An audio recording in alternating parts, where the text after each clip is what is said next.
10ನೇ ತರಗತಿ ಪೂರ್ಣ ಮಾಡಿ ಖಾಲಿ ಇದ್ದ ಅಕ್ಕನ ಮಗನನ್ನು ಮನೆಗೆ ಕರೆಸಿಕೊಂಡೆ ನಾನು. ಅಕ್ಕನ ಮಗನೇ ಅಲ್ವಾ ಅಂತ ರಾತ್ರಿ ಪಕ್ಕದಲ್ಲೇ ಮಲಗಿಸಿಕೊಂಡರೆ ಬೆಳಿಗ್ಗೆ ನನಗಂತೂ ಎದ್ದೇಳೋಕೆ ಆಗ್ಲೇ ಇಲ್ಲ.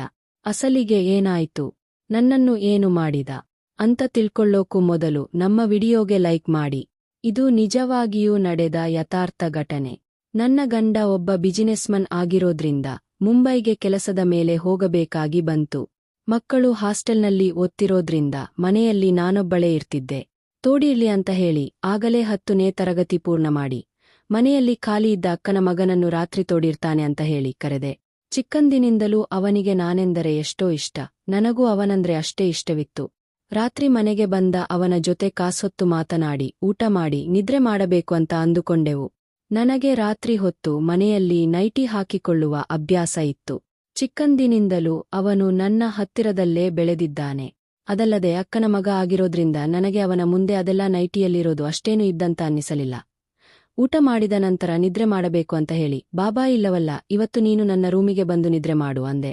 ಕಾಸೊತ್ತು ಕಬೂರ್ಗಳು ಹೇಳಿಕೊಂಡು, ಇನ್ನೇನು ನನಗೆ ನಿದ್ರೆ ಬರ್ತಿದೆ ಕಣೋ, ಮಲ್ಕೊಳ್ತೀನಿ, ನೀನು ಬೇಗ ನಿದ್ರೆ ಮಾಡು ಅಂತ ಹೇಳಿ ಮೆಲ್ಲಗೆ ನಿದ್ರೆಗೆ ಜಾರಿದೆ. ನಾನು ಹಾಗೆ ಮೆಲ್ಲಗೆ ನಿದ್ರೆಗೆ ಜಾರಿದ ನಾನು ಗಾಢ ನಿದ್ರೆಗೆ ತಲುಪಿದ್ದೆ. ಅವನು ನನ್ನ ಮೇಲೆ ಕೈ ಹಾಕಿದ್ರೂ ಕಾಲು ಹಾಕಿದ್ರೂ ನನಗೆ ಅಷ್ಟಾಗಿ ಏನೂ ಗೊತ್ತಾಗ್ತಿರ್ಲಿಲ್ಲ. ನನಗೆ ಬೆಳಗಿನ ಜಾವ ನಿದ್ರೆ ಎದ್ದೇಳೋದು ಅಭ್ಯಾಸ.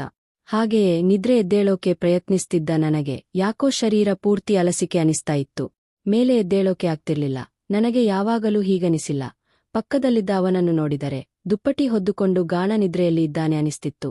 ಹೇಗೋ ಮೇಲೆ ಎದ್ದು ವಾಶ್ರೂಮ್ಗೆ ಹೋದೆ. ನನಗೇನೋ ತುಂಬಾ ಹೊಸತಾಗಿ ಅನಿಸ್ತು. ನನ್ನ ಮೇಲಿನ ವಸ್ತ್ರಗಳು ಬಿದ್ದಿದ್ವು. ಕೆಳಭಾಗದಲ್ಲೂ ಯಾಕೋ ಸ್ವಲ್ಪ ನೋವು ಅನಿಸ್ತಿತ್ತು. ರಾತ್ರಿ ನನ್ನ ಶರೀರದ ಮೇಲೆ ಏನೋ ನಡೆದಿದೆ ಅನ್ನೋ ಆಲೋಚನೆ ಬಂತು ನನಗೆ. ರಾತ್ರಿ ರೂಮಿನಲ್ಲಿ ಇದ್ದದ್ದು ಇಬ್ಬರೇ ತಾನೆ. ಅವನು ಚಿಕ್ಕ ಹುಡುಗ, ಅಂತಹದೇನೂ ನಡೆದಿರಲ್ಲ ಅಂತ ನನಗೆ ನಾನೇ ಹೇಳಿಕೊಂಡು ಎಂದಿನಂತೆ ಕೆಲಸಗಳಲ್ಲಿ ಮುಳುಗಿದೆ. ಅದೆಲ್ಲ ಮರೆತು ಮಾಮೂಲಿಯಾಗಿಯೇ ಇದ್ದೆ. ಮತ್ತೆ ರಾತ್ರಿ ಆಯ್ತು. ಊಟ ಮಾಡಿ ನಿನ್ನೆಯಂತೆ ಇಬ್ಬರು ಕಾಸೊತ್ತು ಕಬೂರ್ಗಳು ಹೇಳಿಕೊಂಡು ನಾನು ನಿದ್ರೆಗೆ ಜಾರಿದೆ. ಇವತ್ತು ನನಗೆ ನಿನ್ನೆಯಷ್ಟು ಅಷ್ಟೊಂದು ನಿದ್ರೆ ಬರಲಿಲ್ಲ.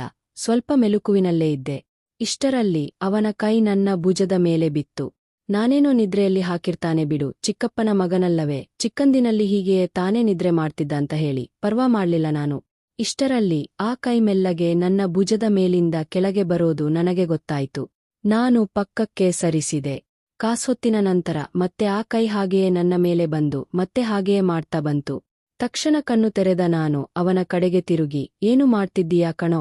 ಅಸಲಿಗೆ ಚಿಕ್ಕಮ್ಮನ ಜೊತೆ ಹೀಗೆ ಯಾರಾದರೂ ವರ್ತಿಸ್ತಾರಾ? ಹಾಗಾದ್ರೆ ನಿನ್ನೆ ರಾತ್ರಿಯೂ ನೀನು ಹೀಗೆ ಮಾಡ್ತಿದ್ದೀಯಾ ಅಂತ ಅವನನ್ನು ಗಟ್ಟಿಯಾಗಿ ಕೇಳಿದೆ. ಅವನು ಏನು ಮಾತಾಡದೆ ನನ್ನನ್ನು ಹಾಗೆಯೇ ನೋಡ್ತಾ ಇದ್ದ.